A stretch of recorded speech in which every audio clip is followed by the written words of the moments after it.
அமுதம் 25. சஞ்சுவின் கடிதத்தோடு அமர்ந்திருந்தவனிடம், அபை, நிதியோட கல்யாண பத்திரிக்கை வைக்க அம்மா வந்திருக்காங்க, கொஞ்சம் கீழே வர முடியுமா என்று நயனிகா கேட்க அவனிடம் அசைவில்லை.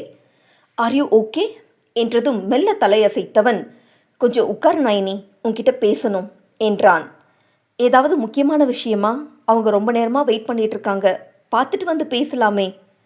இல்லை, எனக்கு பேசணும், உடனே பேசணும், அதிகம் இல்லை, ஒரே ஒரு 10 நிமிஷம் எனக்காக என்று அபய் ஸ்ரீவத்சன் அவள் முகம் பார்த்தான். சரி சொல்லுங்க என்று நயனிகா அவன் எதிரில் அமரவும், உன்னால் எப்படி முடியுதுன்னு எனக்கு தெரியல, ஆனால் எனக்கு ரொம்பவே குற்ற உணர்ச்சியாக இருக்கு நயனி என்றான். என்ன திடீர்னு திரும்ப ஆரம்பிச்சிட்டிங்களா? என்ன அபய் நீங்கள்? அன்னைக்கு அவளை ஹாஸ்டலில் ட்ராப் பண்ணிவிட்டு கோவா கிளம்பி போயிட்டு நீங்கள் எப்படி அதுக்கெல்லாம் பொறுப்பாக முடியும்? ப்ளீஸ் கொஞ்சம் ப்ராக்டிக்கலாக திங்க் பண்ணுங்க.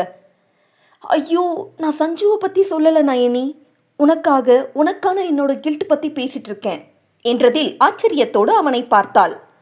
நிச்சயமாக உன்னோட இடத்துல வேற ஒரு பொண்ணு இருந்திருந்தா அவள் கழுத்தில் தாலியை கட்டிட்டு பைத்தியக்கார மாதிரி இன்னொருத்தி பேரை சொல்லிட்டு இருக்கிற என்ன டிவோர்ஸ் பண்ணிட்டு போயிருப்பா. ஆனால் நீ எப்படி, உன்னால் எப்படி இதெல்லாம் டாலரேட் பண்ண முடியுது என்றதும், இவ்வளோதானா என்று புன்னகையோடு சாய்ந்து அமர்ந்தவள், நான் கூட ஏதோ பெரிய விஷயம் சொல்ல போறீங்கன்னு பயந்துட்டேன். ஒரே வார்த்தையில் பதில் சொல்லணும்னா, காதல். உங்கள் மேலே நான் வச்சிருக்க அன்கண்டிஷ்னல் லவ், அவ்வளோதான். இதுக்கு மேலே எனக்கு என்ன சொல்கிறதுன்னு தெரியல.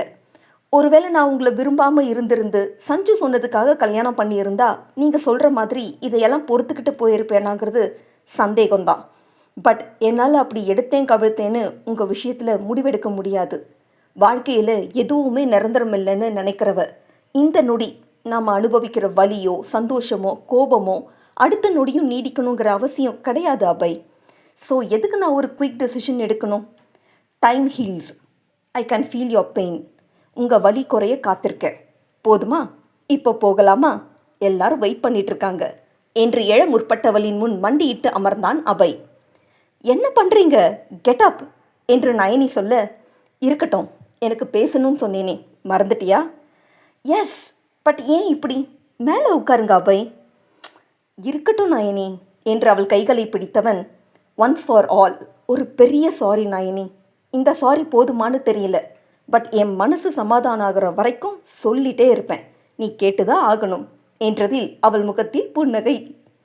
திரும்பவும் சஞ்சுவை பேசுகிறேன்னு நினைக்காத, ஆனால் சஞ்சு இடத்துல உன்னை இருக்க வச்சிருக்கும் போது அவளுக்கு கொடுக்கக்கூடிய மரியாதையை நிச்சயமாக நான் உனக்கும் கொடுக்கணும். ஆனால் அவளுக்காக இல்லாமல் உனக்கே உனக்கான மரியாதையை உனக்காக உனக்கு கொடுக்கணும். அதுதான் உனக்கு, ஐ மீன் என் மனைவிக்கு நான் செய்யக்கூடிய நியாயமாக இருக்கும். என்ன புதுசா என்றவளுக்கு அவன் பேச்சில் கண்கள் கலங்கி போனது. நீ தானே என்னோட ஒய்ஃப், அப்போ என் ஒய்ஃப்கான மரியாதையை அவளை கொண்டு இல்லாமல் அடுத்தவங்களை கொண்டு, அது அவளோட திக் ஃப்ரெண்டாக இருந்தாலும் தீர்மானிக்கிறது தப்பு இல்லையா நயனி? சஞ்சு ஆசைப்பட்டபடி அவன் நிச்சயமாக நமக்கு மகளாக வந்து பிறக்கணும். அது உங்களோட ஆசை மட்டும் இல்லை, என்னோட ஆசையும் தான். ஆனால் அதுக்காக உன்னை நெருங்க மாட்டேன், I promise you.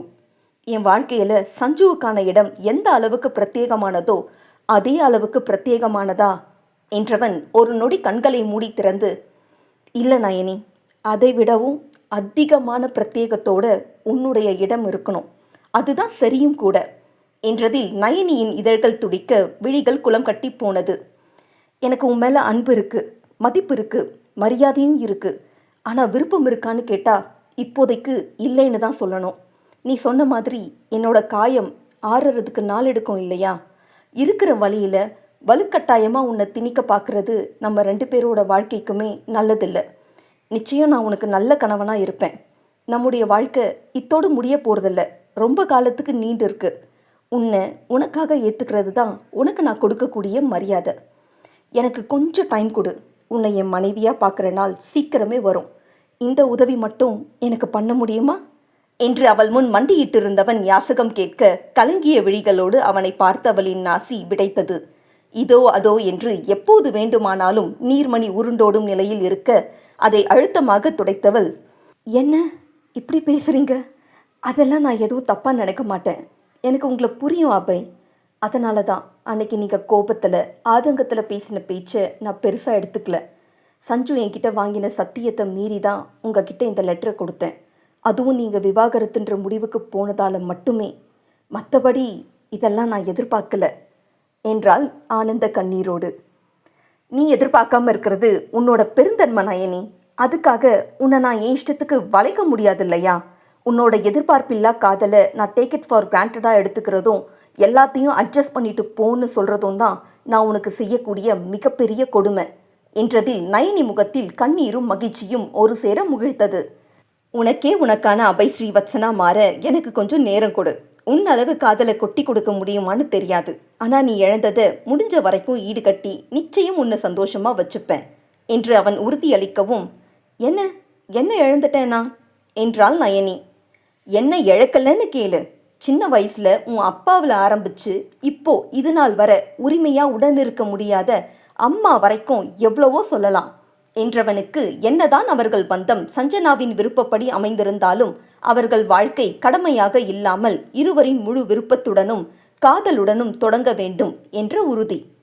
I promise you Nayani, நிச்சயம் நான் உனக்கு நல்ல கணவனாக இருப்பேன் என்றவன் நெஞ்சம் ததும்ப தன்னை பார்த்திருந்தவளிடம், எல்லாரும் வெயிட் பண்ணிட்டு இருப்பாங்க, போலாமா என்றான். சரிங்க என்று எழுந்து கொண்டவள் அவனோடு கீழே வர அனைவரும் டைனிங் டேபிளில் அமர்ந்திருந்தனர். நிர்மலா மட்டும் தனியாக பரிமாறுவதை கண்டவள், என்னை கூப்பிட்டிருக்கலாமே அத்தை என்றபடி அவரிடமிருந்து பாத்திரத்தை வாங்கி பரிமாறத் தொடங்கினாள். அவர்கள் வீட்டில் 7 மணிக்கெல்லாம் இரவு உணவை முடித்து கொள்வதுதான் வழக்கம். இந்த 2 வருடங்களில் நயனியுமே அதற்கு பழகியிருந்தாள். இவ்வளவு சீக்கிரமா வர்ஷிமா என்று தனலட்சுமி மறுக்க அவரையும் அமர்த்தியிருந்தாள் நயனிகா. பொதுவாகவே கல்லூரியில் இருந்து வந்ததும் சுடிதாருக்கு மாறிவிடுவதுதான் அவள் வழக்கம். அதுதான் எப்போதுமே நயனிக்கு வேலை செய்ய வசதியான உடை. ஆனால் இன்று அதற்கு நேரம் இல்லாமல் போனதில் புடவையோடு அனைவருக்கும் பரிமாறத் தொடங்கினாள்.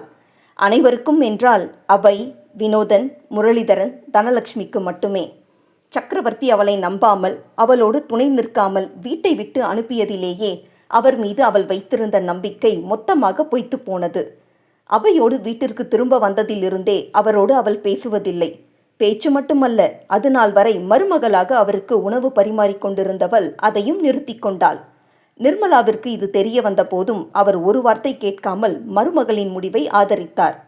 சக்கரவர்த்திக்குமே தன் வீட்டிலேயே தன்னை நயனி ஒதுக்கியது வருத்தத்தை கொடுத்தாலும் இது நாள் வரை வெளிப்படையாக அதை காண்பித்து கொண்டதில்லை. ஆனால் மகனுக்கு ஆக்சிடென்ட் நடந்த பிறகு நயனி அவனை பொறுப்பாக கவனித்து கொள்ளும் விதத்தில் அவர் மனதிலும் பெரும் மாற்றம்.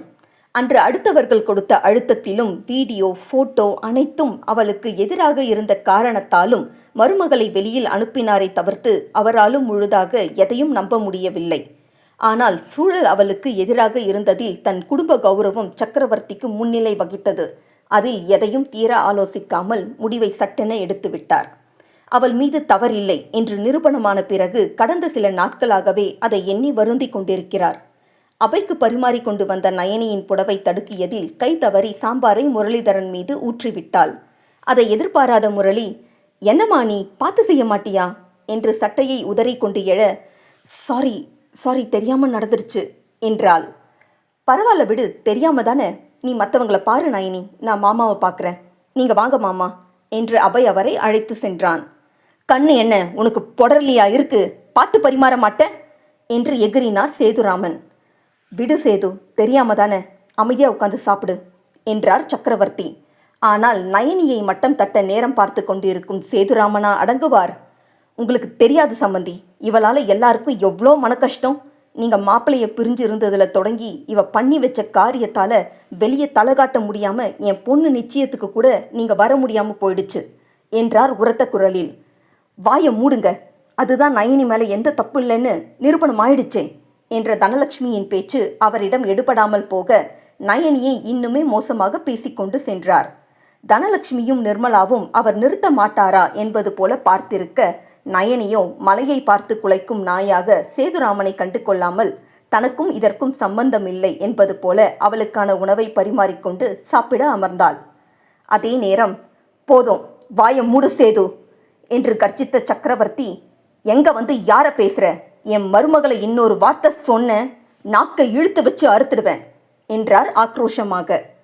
சம்மந்தி என்று சேதுராமன் அதிர்வோடு பார்க்க, என் மருமக மேலே எந்த தப்பும் இல்லைன்னு தீர்ப்பு வந்த பிறகும் இது என்ன பேச்சு? நீ பேசுறது சக்கரவர்த்தி மருமகள்ன்றத மறந்துடாத என்று சக்கரவர்த்தி சேதுராமனை எச்சரிக்க, பாரா சக்கரவர்த்தி மருமகளா, இது எப்போ இருந்து என்றான் முரளியோடு அங்கே வந்த ஸ்ரீவத்சன் நக்கலாக. அவை என்றவருக்கு அடுத்த வார்த்தை எழவில்லை. சொல்லுங்க டேட், மற்றவங்க வார்த்தையை வச்சு இவளை வெளியே அனுப்பினது நீங்க தானே. இப்போ மட்டும் என்ன மருமக மேலே இவ்வளோ பாசம் பொத்துக்கிட்டு வருது? அன்னைக்கு எவ்வளோ ஈஸியாக நயனியை வீட்டை விட்டு போக சொல்லி அந்த பொய்யை உண்மைன்னு நீங்களே மற்றவங்களுக்கு நிரூபிச்சுட்டு இப்போ இப்படி பேச காரணம் என்னன்னு தெரிஞ்சுக்கலாமா என்றவனுக்கு அவரிடம் சரியான பதில் இல்லை. சொல்லுங்க டேட் என்றான் அழுத்தமான குரலில். தப்பு தான் அபை, ஆனால் அப்போ எனக்கு வேற வழி தெரியலை. வழி தெரியலையா? என்ன டேட் பேசுகிறீங்க நீங்கள்? உங்களுக்கு தெரியாத வழிகளா?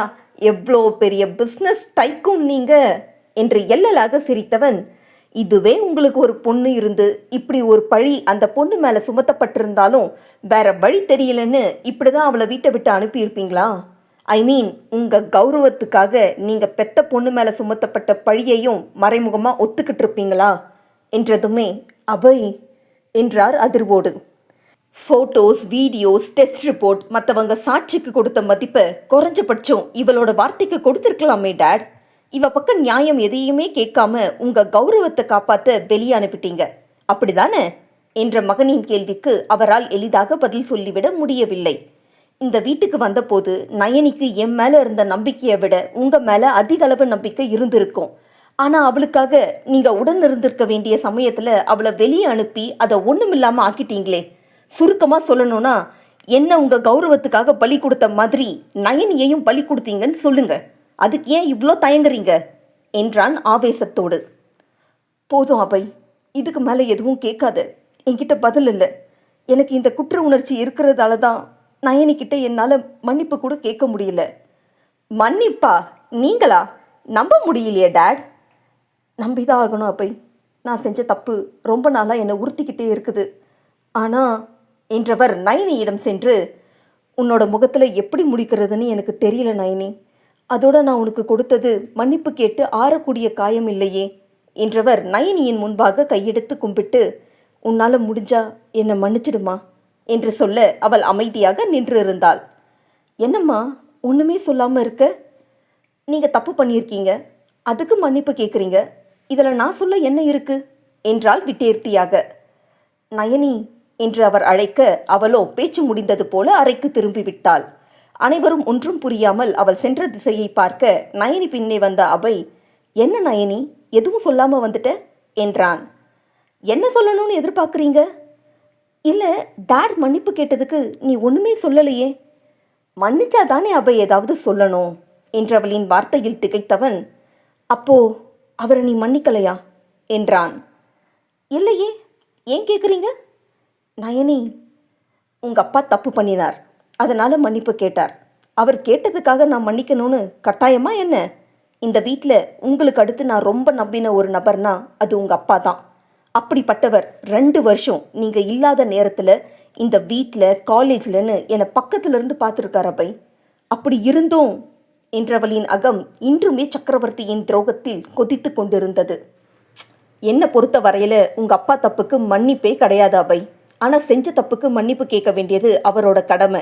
மன்னிக்கிறதும் மன்னிக்காததும் என்னோட உரிமை என்றவளை வியப்போடு அவன் பார்த்திருக்க, கடந்த 2 வருஷமா வீடு விட்டா காலேஜ், காலேஜ் விட்டா வீடுன்னு என் அம்மா வீட்டுக்கு கூட நான் போனது கிடையாது.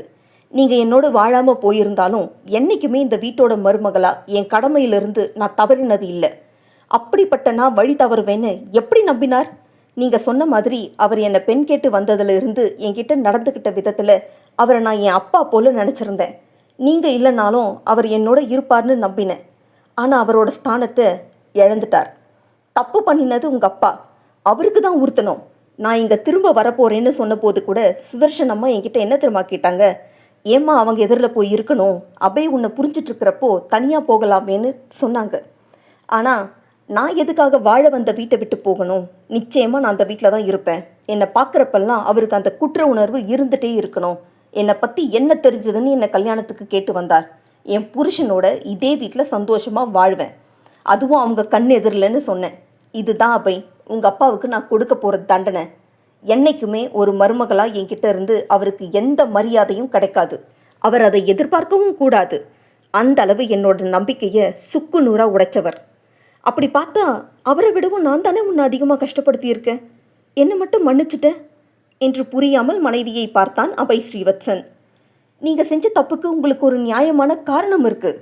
அதுக்கும் மேலே என்ன போலவே அவரால் நீங்களும் பாதிக்கப்பட்டவர். அப்புறம் உங்களை நான் எப்படி கோபிக்க முடியும்? என்னை கட்டாயப்படுத்தலைனாலும் எங்கள் வீட்டில் உள்ளவங்களை விலைக்கு வாங்கி கல்யாணம் நடத்தின உங்கள் அப்பா எனக்கு அவ்வளோ நம்பிக்கை கொடுத்துருக்கார் அபய். அன்னைக்கு அப்படி ஒரு அசம்பாவிதம் நடந்த போது நான் அவரை தான் முதல்ல தேடினேன் தெரியுமா? நிச்சயமாக உனக்கு நான் இருக்கேன்னு உங்கள் அப்பா எனக்காக பேசுவார்னு ரொம்ப எதிர்பார்த்தேன் அபய். ஆனால் அவரோட கௌரவத்துக்காக என் மனசை இறக்கமே இல்லாமல் கொண்டுட்டார். அதுக்கு என்றைக்குமே உங்கள் அப்பாவுக்கு மன்னிப்பு கிடையாது என்றால் தீர்க்கமான குரலில்.